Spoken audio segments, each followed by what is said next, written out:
duo composé en face à l'avant d'un écran 4,7 pouces HD de technologie IPS. On a par rapport au E2 bien amélioré, grandement amélioré la qualité de l'écran, très bonne définition, excellente luminosité. On vient aussi mettre le haut-parleur frontal à l'avant,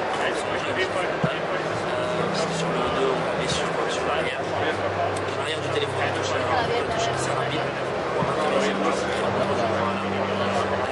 Ici on voit la touche assez rapide qui tombe naturellement sous l'index, qui est une touche multifonction qui permet en fait de contrôler son téléphone pour ses activités principales.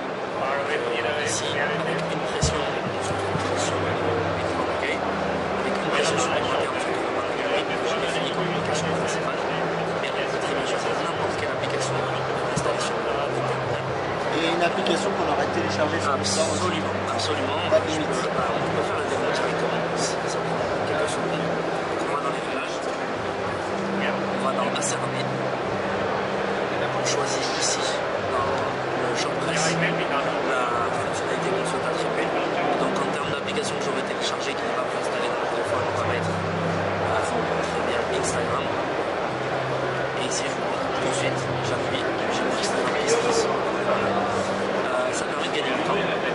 Autre fonctionnalité de la serre liquide, la serre rapide, ça va être de lancer la caméra dans n'importe quel écran, y compris quand le téléphone est éteint. Une fois qu'on est dans l'interface caméra, la touche devient contextuelle, c'est-à-dire qu'elle sait qu'elle est dans la caméra et elle permet de prendre les photos. Comment le bouton il sait qu'on a déclenché l'appareil et pas Instagram? C'est une fonctionnalité logicielle qui programme le bouton en fonction de l'écran qui est affiché.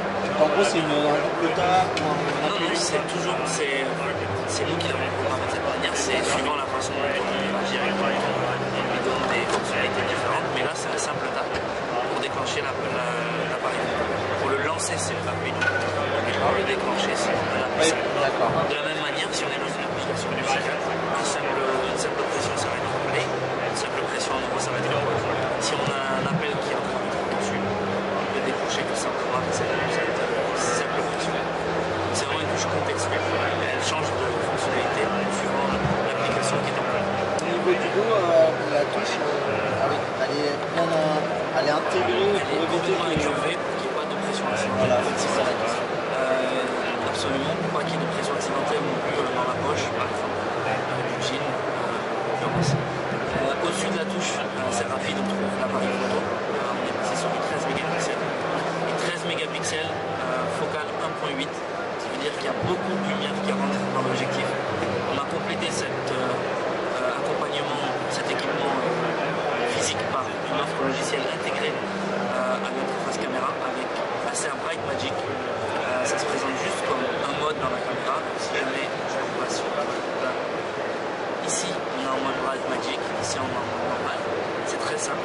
Ce que fait Bright Magic, c'est que ça réduit le nombre de pixels pris par la photo après la caméra, afin d'obtenir une photo sans bruit. En termes de résultats, parce que c'est très compliqué ce que je viens de dire, si jamais on regarde ce que ça donne, un petit montage qui a été réalisé ici, avec deux photos prises en un moment, on a ici une photo sans Bright Magic, beaucoup moins de lumière, beaucoup plus de lumière avec Bright Magic, également beaucoup moins de bruit. Si je vous montre en très faible luminosité, ici beaucoup de bruit, ici très peu de bruit.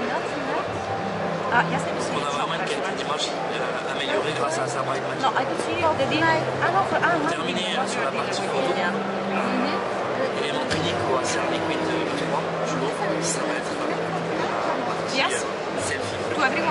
Photo du soir avec la possibilité de voir la flash. Si on appuie sur le Acer rapide, on a le flash qui se déclenche et donc on peut prendre les selfies de soir en basse luminosité également. Ça c'est vraiment unique, quelque chose qu'on n'a pas. Ça c'est compris. Le processeur du produit, le Liquid E3, c'est un quad-core d'1,2 GHz. I don't know if I have talked to you because I really wanted to join Alexandra yesterday, but I couldn't. No, I know, but yesterday she was out with other 4 journalists, she invited me, but I had time. Yes, if I have time, yes, I will tell you. Just because there is a... Yeah. Niveau stockage et Ah, stockage yeah. interne. Typiquement, on a 1 giga de RAM I know, et 4 it's giga de stunning. Stockage. That's avec what des stacks sensibles fait par IO SD here. jusqu'à 32 giga. D'accord, ok. Il y aura des coloris différents. Aujourd'hui, on est en discussion sur le second coloris parce qu'il y a les goûts, les couleurs ne se discutent pas avec les celle-ci. Donc, dans un premier temps, on voit. Au niveau de la version, pareil sur.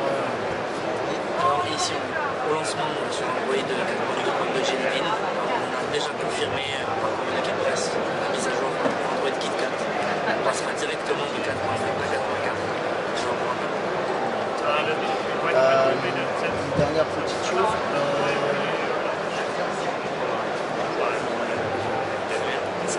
Merci beaucoup.